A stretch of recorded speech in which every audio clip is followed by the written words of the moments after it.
malinaw po sa lahat, no? So, kung acting Senate President, si Senator Win Gatchalian, kasi mukhang acknowledge naman nila na dapat 13 para palitan yung Senate President, yung mga committee heads po ngayon, legit ba yon under acting Senate President Win Gatchalian? Kung ganun? Kasi ano lang yun, nag-preside lang naman si Sherwin si Senator Win So, yung session nila may quorum So, kung ano man yung decision nila doon, valid yun. Pwede, ano na yun, decision na ng Senado yun. Except ang mga desisyon na kailangan may mga minimum na bilang katulad ng paghalal ng Senate President.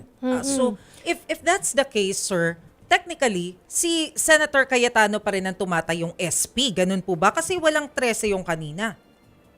Yan ang ano ko hindi ko na witness yung hindi ko na witness yung nangyari, pero kahit yung term na ginagamit nila, acting Senate President, ang gusto nilang sabihin merong Senate President na absent lang, hindi ba?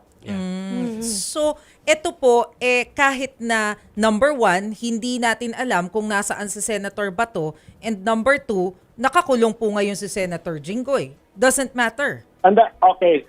Tandaan niyo, hindi ko sinubtract si Senator Bato Ang sinubtract ko ang sinubtract ko yung nakakulong.